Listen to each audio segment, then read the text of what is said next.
Now listen, y'all, this is another thing that I want to talk to you guys about. I don't know what it is, but I have to get a few things off my chest when it comes to everything that's been going on the last few days. One of the most popular, actually the most popular video on my TikTok page right now is a video that I made basically talking about a woman who was chastising spirituality and telling people what Christianity was and what it wasn't. That video is the most popular video, and I've pinned it to the top of my TikTok page. So if you haven't seen it, go look at it. Go look at the video that I stitched, and then go look at what I said about that whole situation. One thing that I want to make very clear to people when it comes to my stance on the whole Kamala Harris, Donald Trump situation, election situation, and the belief in God that we have, the belief in Source, the Most High, whoever you pray to, when it comes down to having faith and hope and not having fear, is the fact that a lot of people who are quote unquote religious will use fear-mongering tactics to get people in line or to get people to deviate to their own source or brand of belief or Christianity or religion. This is something that y'all need to watch out about. And I'm about to hip y'all to some tea. So those of y'all who listen, you gonna listen. And those of y'all who don't, I can't do nothing for you. But one thing that y'all have to remember about religion and any type of organized group that centers its rhetoric around God is that they are going to believe what they believe. And that belief is based on an interpretation of what they feel the messages are from God. Now, me personally, in my life, I've learned the hard way and the easy way that sometimes when I pray for something, I'm not going to just get what I pray for. And I don't know if it was somebody who said this, but the sentiment still reigns true. You don't always get what you pray for the way you pray for it or the way that you see your prayer being answered. You don't always get the answer to your prayer in that way. A lot of times the answer to your prayer comes from some type of turmoil that is stirred up with the whole situation that you're going through. So if you pray for strength, you're going to get situations that make you strong.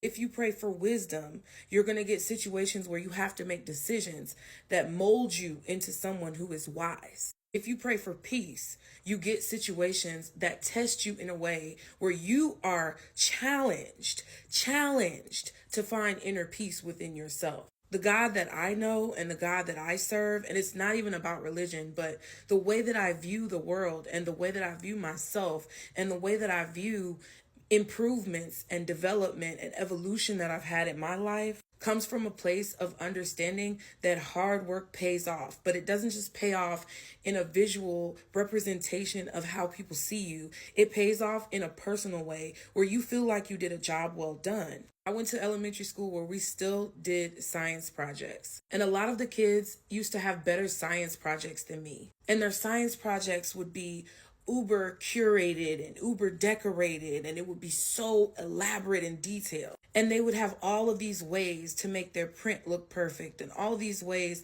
for everything on their science project board to line up. Y'all know the boards I'm talking about. I'm talking about these right here, where we had to still decorate them and put everything on them and create all of our data and do everything that we need to do. These little 3-part science project folders. Y'all drop the name in the comments because I be drawing a blank. I remember this now. And I remember my board would not get as much attention as the other kids' board who came from more wealthy families and more wealthy backgrounds. I remember my board wouldn't get as much attention. I remember I would never win the science fair. I remember that I had a very homegrown, simple board that was hand-drawn, handwritten, and I had to become very creative personally to even compete with the people who were more well off in my school. My mom did so much to make my board a good board. While I was doing my science project, she would get the little Kodak disposable cameras and take pictures of me while I was completing my science project. And then she would pay to have the photos developed. And this is money I knew she did not have, but she wanted me to have the best advantage possible. And she didn't want me to feel like I had any less than or was any less than the other kids in my school that she knew that I knew had more money than we did. And the only reason why I was at this school was because I had to test to get in. And it was off the pure strength of my intelligence as a 4-year-old to be able to be in that school in the first place. which instilled within me that I always was going to have to do more and do better and try harder than everyone else around me. And I wasn't the only one. There were a lot of kids there in the same situation. But the school didn't accept you off of your money or how much you had. They accepted you off of your gifts and your skills and your ability. And the fact that I had to work harder and put in more effort to earn my place made my ability to succeed in that school that much more gratifying. And I know that was a long story to explain something simple like prayer, but you have to understand that you will be taken advantage of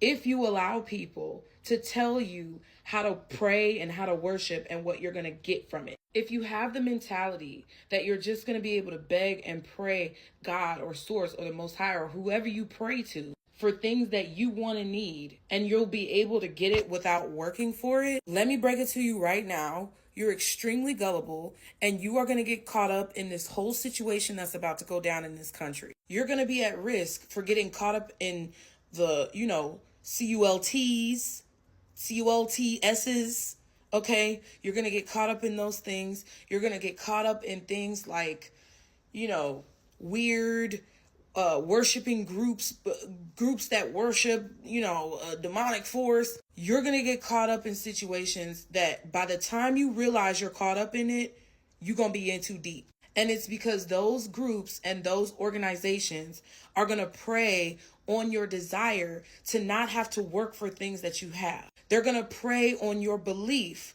that when you pray for things, that you think that it's not going to come with any challenge or without any hardship. And they're going to be able to mutate your mind and move you without you wanting to actually move. And they're going to draw you into something that it's going to be extremely difficult for you to break yourself out of. I mean, look at the people who are involved in that science thing that's going on. I guess, what is it, Scientology? Look at those people and look at what happens when they try to leave.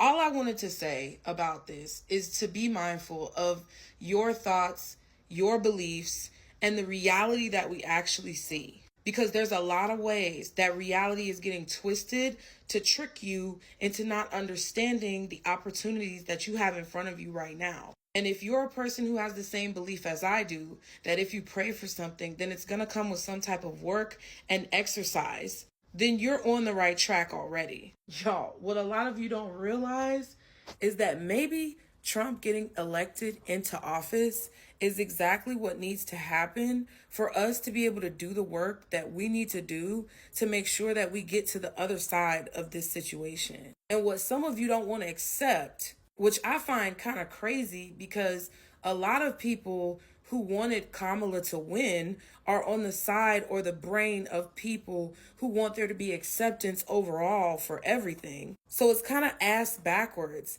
that it's so difficult for so many of you guys to accept this. But what some of you guys need to accept is that maybe all the prayers and all the pleas and all the begging and everything that you personally have asked God for to improve your life and to make your life a better experience for you and the people involved in it, maybe all of those things are actually being answered.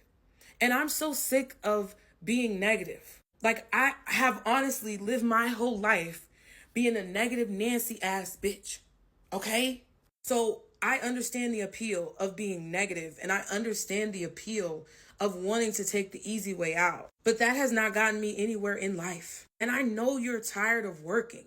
I know you're tired, y'all. But it takes zero effort. It takes little to no effort to change your perspective. It may take a lot of mental effort or spiritual effort, but it doesn't take a lot of physical effort. And it's one of the easiest things that you can do to actively change your reality. So really examine your beliefs. Really examine all of the things that you have embedded within you when it comes to the perspective that you have and the way that you think. Because right now is not a time to be getting stuck in that shit. Try to expand your mind and see how this could be a positive situation. And understand that nothing, and I mean nothing in this world is free, even prayers. You and I and us and we all have to work for the world that we want to be in. So I'm just saying.